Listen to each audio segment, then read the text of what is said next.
Hey man, what's up? Hey, doing well. How about you, guy? Not too bad.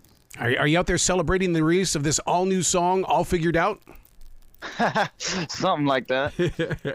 I got to tell you, my wife and I have heard this song at least 7 or 8 times now. We keep hitting repeat. What is the magic of this song, and did you feel it from the moment you laid it out?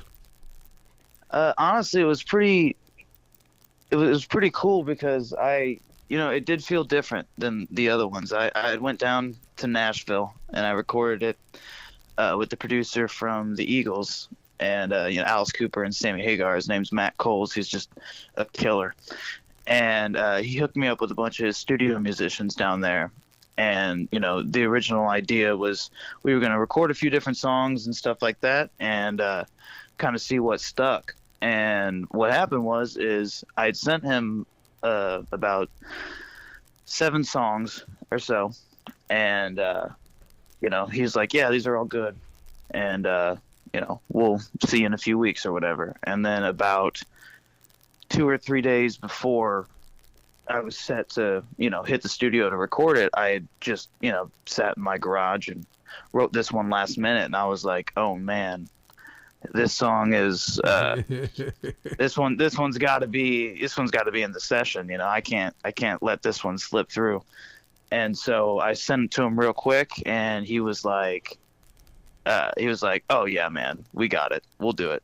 And, I took it into the guys and it was one of those where I didn't really have any expectations because, I had just written it 2 days ago, And so, he hooked me up with all his, top level A-list studio guys down there.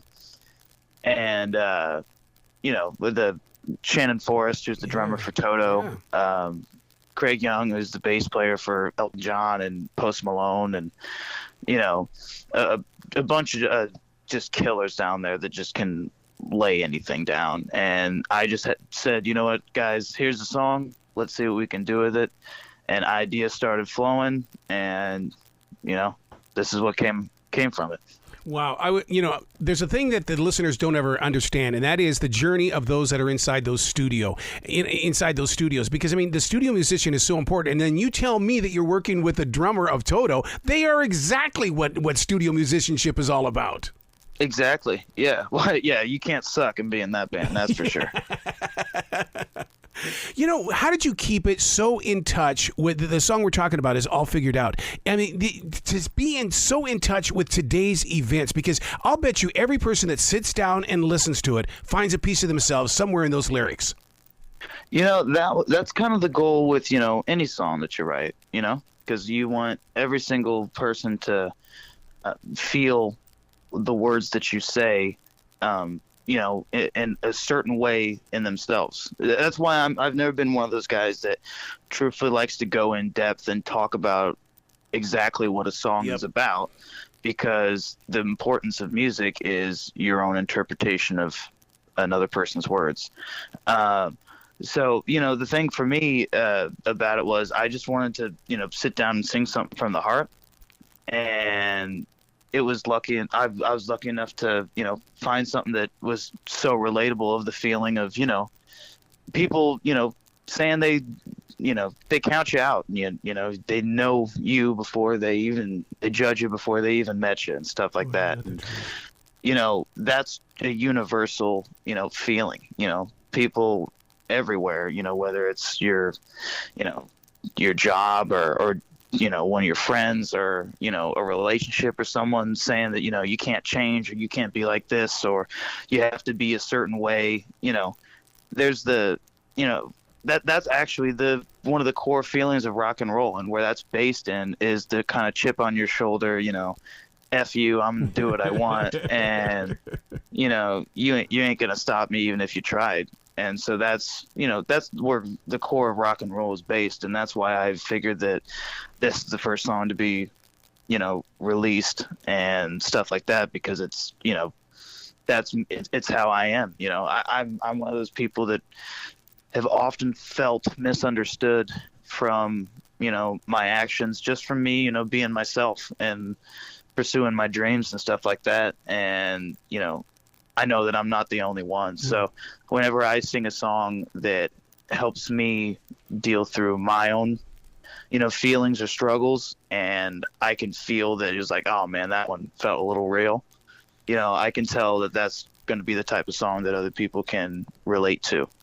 Dude, I got to tell you something. You were the main subject of a thing that I did today on iHeartRadio, which is called The Daily Mess, and I put you in there head first when it came to why is it that classic rock radio stations don't find the room for those that were inspired and influenced by classic rock. And I said, why isn't classic rock giving Drew Cagle a place on their station? I mean, come on, he's inspired by the sound. He's taken that sound and he's making it his own right here in this new millennium, and he is the next generation. Well, I appreciate you doing that, man. The thing about classic rock radio, which is it's hard because you have so many people. Everyone loves the classics. You can't not. And I'm undoubtedly influenced by all of them, as I'm sure you can hear if when you hear the song. It's sad when people keep saying the cliche of, rock is dying and all this other stuff. And, I hate hearing that, but I mean, the basis of it is, man, when the industry and the genre, the people that run the whole thing turn their backs towards new ideas, and this isn't anything, then the product suffers. And, if you can't listen to something new, and if you have a platform to show people music, and you don't allow them to be moved by new music, then you're failing. Because the point of music, the best part of music, the absolute best part of music, is the first time you hear a song that touches you, and makes you feel something, and then it's great when you hear it back a bunch of times after that, because you get a nostalgic feeling after that. But the original feeling that a song that can or will or does change your life, that's what music's about. That's what gets people so passionate about it. It's what gets me passionate about it. And if you don't put the new music out there, whether it's good or not, and give people the opportunity to be moved by it, then that's how the genre suffers. And that's where the music is dying comes from, is because if you don't have an opportunity to hear something new and be inspired by something new, stuff's gonna feel real old. Yeah. You brought up nostalgia, and I got to tell you something. The first time that I even tapped into All Figured Out, right away it wasn't that I was going into my past. It was like, oh, I could do a lot of things with this song. Going to the campfire, going to the tailgate, sitting alone in the car. You gave me every reason to look forward to something rather than sitting in my past. Yeah, and that's the whole point, right? I wanted to create something that felt like, that felt like it was from the 70s and 80s, but you just must have missed them. I wanted to feel like the biggest band from the 70s or 80s that you just didn't hear.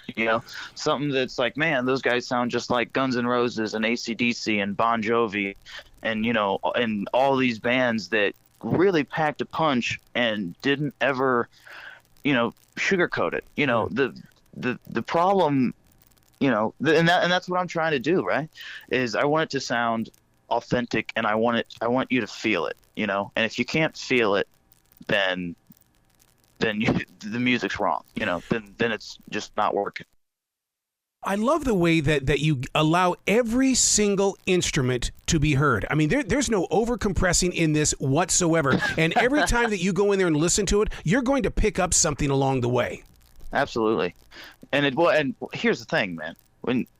When you work with people like Shannon Forrest from Toto and Greg Young from Elton John and Soul Littlefield, who plays with Luke Combs and Jelly Roll, and Sam Hunter and all these people, like these who plays Willie Nelson, like all these guys. One, you don't walk into the studio and say, hey, I don't want you to be heard, or I want to compress you and put you in the background. A lot of people do, which is really sad to hear. But it's like, these guys are the best in the world. There's no there's no doubt about it. Why not have them all showcase everything they can do? I mean, when I walked in the studio, I literally, before we even started, I said all of them, I said, I want you guys to give me everything you got. I was like, you know, this is rock and roll, and you know, I don't want you pulling punches. I want this to feel real and authentic, and you know, sloppy, and you know, I want you to feel something when you play this music, so that the listeners feel something when they play this music. And man, all their eyes lit up when when I told them, hey, I want you to turn the guitars up. I want you to, you know, hit the drums as hard as you can. I want you to have fun with this. And it was super cool to see them all excited to, you know, play rock music. Yeah. What is that connection between Illinois and Nashville? I mean, because even my wife's ex-husband went from Chicago to Nashville, and it's like, my God, and even Tommy Shaw and everybody in Styx and Cheap Trick. Yeah. There's something about Illinois and Nashville. What is that vein of gold? Oh, that's a great question. You know, I don't know. I think it's something about staring at the cornfields and wondering why your music doesn't sound as clean as it should be. I'm from Champaign, and REO is from Champaign as well. And, you know, they were a huge influence on me. And obviously, and just like Cheap Trick was as well, I've seen both those bands so many times live. It's one of those things where you look up to the people that, like, you look up to the people that were in your position that made it, or in your ideas made it, or became a hero for you. And the people, you know, for me, that, you know, lived right down the street from me, you know, just, you know, 40, 50 years ago, but worked real hard and made the decisions they made, and are at the point where both you and I know their names and love their music this many years later. Like, that's kind of that's where you start with your North Star. And you're like, well, yeah, okay, that's what they did. Let me figure out a way to do it my way, you know? And I always felt like, you know, being here in Illinois, it's one of those things. I have this lyric, and I'll figure it out. It's called, the lyric is a small town rock star wannabe. Yeah. And, you know, I'm actually from just outside Champaign, which is even a smaller town called Fisher. So it's Fisher, Illinois. It's like, you know, be lucky to have 1,000 people. Yeah, right. And, you know, it's one of those things. It's like, there's not really an abundance of musicians and studios and stuff like that in a town that small. And, you know, when you try to do this, you know, in small towns, people don't really, you know, you're just a guy down the street, you know, you're not you can't be a rock star in a small town, you know, and if you are, you have to leave first. Yeah. And so that was kind of the thought process behind it. It's like, I'm playing this music, I'm doing it all from my heart, and I'm feeling like I'm doing it the right way. And it seems like everyone outside of this small circle, you know, the central part of, you know, the state, really love my music. But when they think that I'm just the guy that lives 2 doors down, they think I'm just some, you know, small town rock star wannabe. And so that was kind of where it happened, man. I after the first record, I started to tour around a lot. You know, I would go to the big cities around, you know, Chicago, Indianapolis, St. Louis. Wow.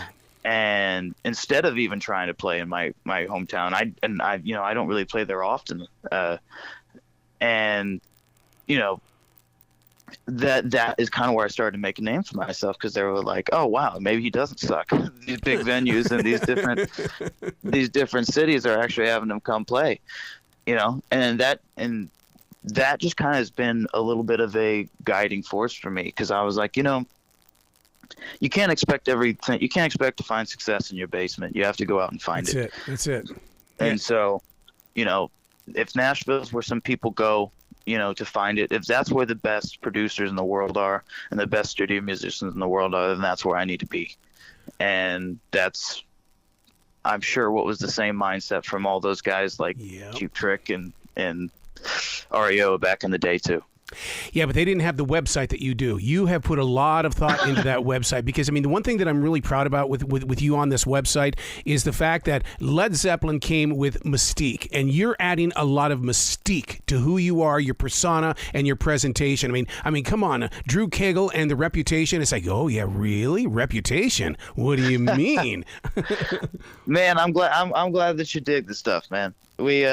When I first came up with it, I say this in a lot of my interviews because this is my absolute core belief, and the main reason why I think I'm different than so many other artists is rock and roll needs two things to be real rock and roll. And everyone thinks it all needs a bunch of other stuff, but it really only needs two things. And it needs danger, and it needs mystery. That's it. Because everything else is just, sugar-coated BS. It needs those two things, and then, maybe a notch lower. It needs authenticity, of course. But I think that comes in the danger, because I don't think there's many people that can really be dangerous but not authentic. And if you can't make people feel those, then you're missing the core feeling of rock and roll. Yep. Because rock and roll is meant to make you feel adrenaline. It's to make you feel like you want to wonder. I don't want to know what Mick Jagger had for breakfast this morning. Yeah, you know what I mean? There's a mystery to this thing that needs to be encapsulated, and when you're posting on your Facebook and Instagram pages every day what you ate and where you're shopping this week and all this other shit. Like that's not rock and roll, man. Rock and roll is the feeling of seeing someone on the stage and and the character being larger than life. Yeah. And if there's not some sort of extra element to this thing, then it's going to be hard to grab people. The country music is for the relatable, brand of the, guy who lives down the street. Rock music's for rock stars. Yep. Well, your choice of colors is absolutely 100% rock, because I'll tell you what, as you grow in popularity and we see red and black together, you think we're going to see red and black? No, I think we're going to see you, Drew. Yeah, you're going to see, with everything that I do, I try to make it evolve every time something new comes out. So the first record we had was pretty much black and gray was the color scheme for it. And that record was called Haunted. Yep. And so that was kind of encapsulated in this mystery. Now that was kind of a basement recording, that was kind of a launching pad to get us to where we are now and to where we're able to release All Figured Out with the cast of people that I've worked with for this and stuff like that.